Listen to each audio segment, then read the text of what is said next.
سال 2025 کے آغاز میں نیو ایئر نائٹ منانے والے جو ہے وہ اپنی ہی داستان کے آخری سطور لکھ رہے تھے، لیکن ان کو علم نہیں تھا۔ 3 دوستوں کی کہانی ہے، جس میں سے ایک دوست مصطفیٰ 6 فروری کو لاپتہ ہو جاتا ہے۔ اس کے گھر والے ارد گرد دیکھتے ہیں، دوستوں سے پوچھتے ہیں، لیکن کوئی اس کا اتا پتہ نہیں ملتا۔ مجبوراً والدین تھانے پہنچتے ہیں۔ تھانے درخشاں میں وہ اپنا مقدمہ درج کرانے کی کوشش کرتے ہیں اور پولیس سے استدعا کرتے ہیں کہ ہمارے بیٹے کو بازیاب کرایا جائے۔ جب مصطفیٰ کا کرمنل ریکارڈ چیک کیا گیا تو پولیس کو اندازہ ہوا کہ اس سے قبل بھی مصطفیٰ ANF کے ہاتھوں گرفتار ہو چکا ہے اور منشیات کے کیس میں پکڑا گیا ہے۔ لہٰذا پولیس نے اس کیس پر اتنے توجہ نہ دی اور یہی گمان ظاہر کیا گیا کہ شاید منشیات کے دھندے میں اس کو اٹھایا گیا ہے، کچھ دنوں بعد آ جائے گا۔ لیکن اگلے ہی روز مصطفیٰ کی والدہ کو ایک کال آتی ہے یونیورسل نمبر سے، جس میں کہا جاتا ہے کہ ہمیں پتہ ہے آپ کا بیٹا کہاں ہے، آپ ہمیں 1 کروڑ روپے تاوان کی مد میں دیں۔ مصطفیٰ کی والدہ جاتی ہیں تھانے اور پولیس میں بتاتی ہے کہ میرے بیٹے کا جو معاملہ ہے وہ اغوا کا ہے اور تاوان کے غرض سے اغوا کیا گیا ہے۔ اب یہ معاملہ بنا اغوا برائے تاوان کا۔ اغوا برائے تاوان کا جو مقدمہ تھا وہ ایک اور ڈپارٹمنٹ کو منتقل ہوا اور انہوں نے باقاعدہ تفتیش کا آغاز کیا۔ تفتیش کا آغاز کا دائرہ کار پھیلایا گیا اور مصطفیٰ کے دوستوں تک رسائی حاصل کی گئی، جس میں سے 2 دوست، ایک کا نام ارمغان اور دوسرا شیراز تھا۔ ان دونوں دوستوں تک پولیس جب پہنچی تو ارمغان کے گھر میں ایک ڈرامائی سین کریٹ کیا گیا۔ ارمغان کی جانب سے پولیس پارٹی پر اندھا دھند فائرنگ کی گئی، جس کے نتیجے میں ایک پولیس افسر سمیت ایک اہلکار زخمی ہوا اور بعد ازاں معلوم ہوا کہ ارمغان کے پاس جدید نوعیت کا اسلحہ ہے، جس سے اس نے پولیس اہلکاروں پر حملہ کیا۔ لیکن گھر والوں کی مداخلت اور وکلاء کی مداخلت کے بعد ارمغان نے اپنے آپ کو پولیس کے حوالے کر دیا۔ ارمغان کو پولیس کے حوالے کرنے کے بعد ان کے اہل خانہ اور ارمغان کے ذہن میں ایک بات آئی کہ جب تک یہ پولیس کے پاس رہے گا تو اس سے اگلوایا جا سکتا ہے۔ لہٰذا ارمغان کو پولیس نے اگلے روز عدالت کے روبرو پیش کیا اور عدالت سے استدعا کی کہ ہم ایک کیس جو اغوا کا کیس ہے اس کی تفتیش کر رہے ہیں، اس لیے ہمیں اس کا ریمانڈ چاہیے۔ لیکن ارمغان نے وہاں پر ایک چالاکی کا مظاہرہ کیا اور عدالت کو کہا کہ مجھے ناف کے نیچے بہت مارا گیا ہے اور پولیس نے تشدد کا نشانہ بنایا۔ لہٰذا عدالت نے اس وقت زبانی پولیس کو کہا کہ آپ اس کا میڈیکل ٹریٹمنٹ کرائیں، اور ساتھ ہی ارمغان کو پولیس کے حوالے کرنے کے بجائے عدالت نے اسے جیل بھیج دیا اور ارمغان کی پہلی چال کامیاب ہو گئی، جس کے نتیجے میں پولیس کو تفتیش کرنے کی نوبت ہی پیش نہ آئی، نہ ہی پولیس کو موقع ملا۔ دوسری جانب پولیس نے اپنا تفتیش کا دائرہ وسیع کیا اور شیراز کو حراست میں لیا، جو کہ مصطفیٰ کا دوسرا دوست تھا، اور شیراز ایک متوسط طبقے سے اس کا تعلق تھا، پیسہ اتنا تھا نہیں، لیکن ارمغان کے ساتھ تعلق بڑھنے کے بعد شیراز کے پاس پیسہ آیا اور اس کا لائف سٹائل تھوڑا چینج ہوا اور چند ہی روز قبل وہ فلک ناز اپارٹمنٹ شفٹ ہوا۔ شیراز پولیس کا دباؤ برداشت نہ کر سکا اور تمام تر کہانی جو ہے پولیس کے سامنے رکھ دی کہ اصل میں ہوا کیا تھا۔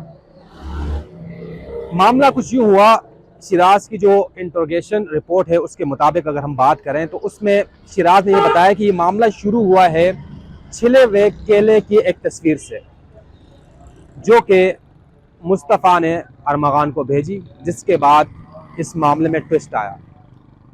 انجلی اور ایک اور خاتون تھی جو مشترکہ ارمغان اور مصطفیٰ کی دوست تھی، جن کے ساتھ ان کے ناجائز جسمانی تعلقات بھی تھے۔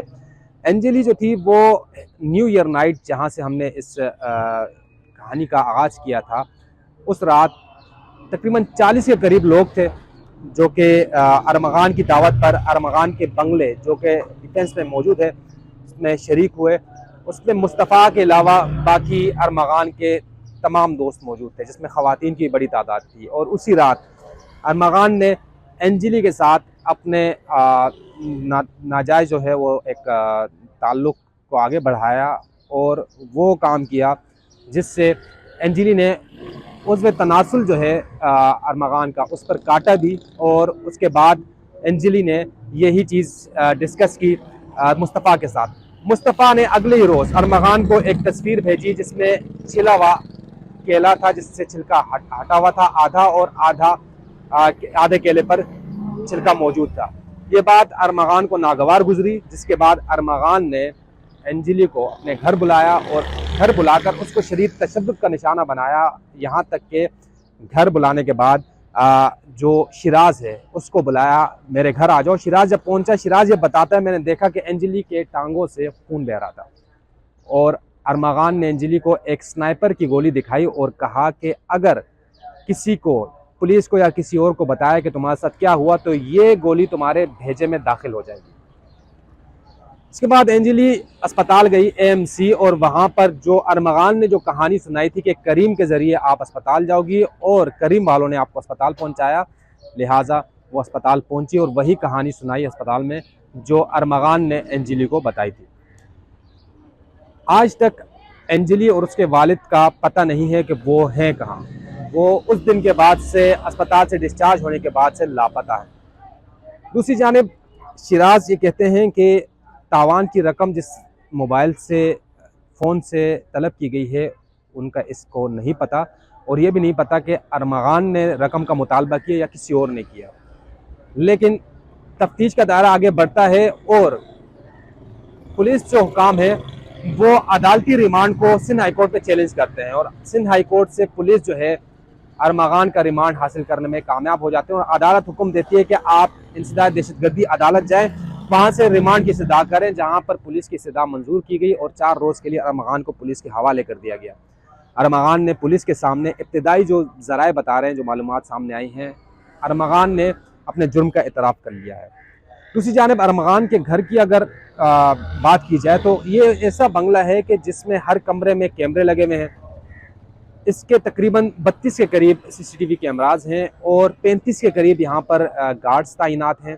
अरमगान हर कमरे की मॉनिटरिंग करता था। पुलिस ने जब छापा मारा उससे पहले 2 DDR जो हैं वो अरमगान तोड़ चुका है। एक जो बैरूनी जो कैमरे लगे हुए हैं बिल्डिंग के, उसका DDR अभी मौजूद हैं। 2 तिजोरियां हैं अरमगान के घर, जिसके बारे में कहा जाता है कि एक तिजोरी जो है वो पुलिस ने अपने कस्टडी में ले ली और उसको केस प्रॉपर्टी बना दिया, और वो डिजिटल तिजोरियां हैं जिसको खोलने के लिए अरमगान से बातचीत चल रही है, और वो जिस दिन खुलेंगी तो हो सकता है उससे भी डेटा बरामद हो। तीसरी जो मेन जो चीज़ है, अहम जो चीज़ है, वो ये है कि अरमगान के जो मोबाइल फ़ोन है वो अभी तक उससे डेटा नहीं लिया जा सका।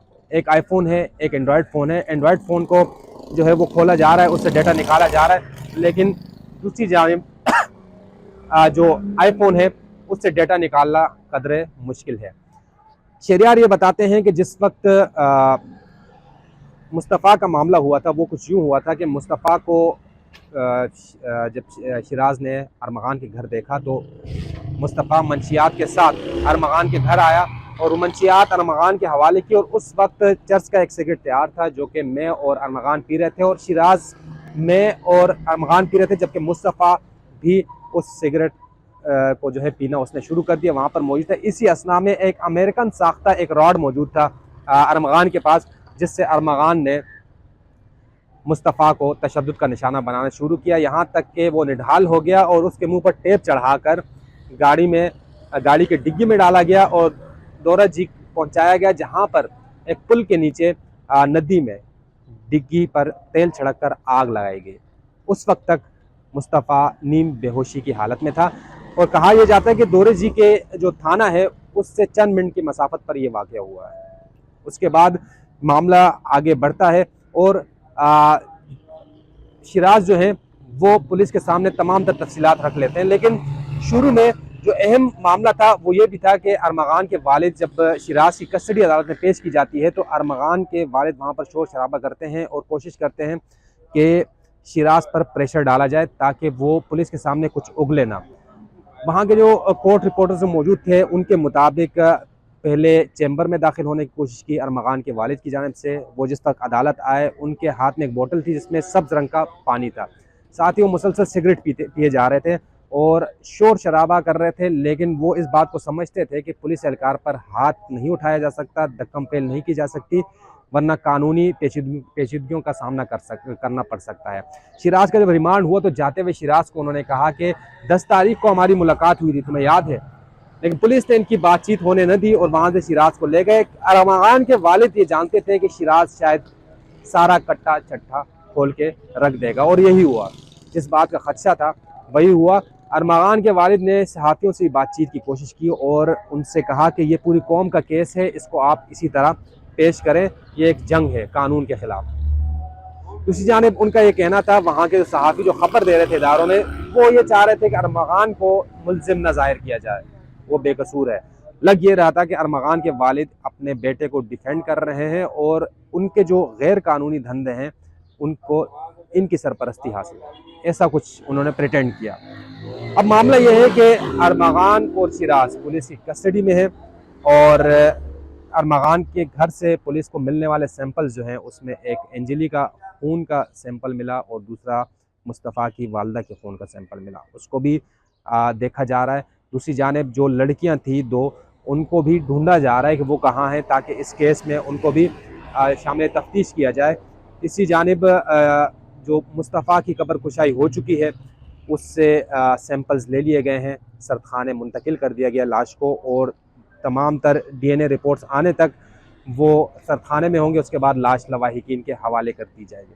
ये वो कहानी है कि जो पुल के उस पार रहने वालों के घरों से अक्सर और बेशतर हमें देखने को मिलती है, सुनने को मिलती है, जिसमें रोंगटे तब खड़े होते हैं जब खुल कर चीज़ें सामने आती हैं। इस कहानी में भी हमारे सामने बहुत सी चीज़ें आई, जिसमें उज़्व तनासुल को काटने से लेकर लाश को जलाने तक, बल्कि ज़िंदा इंसान को जलाने तक का ये सफ़र था। ये नशा, पैसा और गुरूर और तकब्बुर की वो दास्तान है जिसमें एक इंसान को ज़िंदा जला दिया।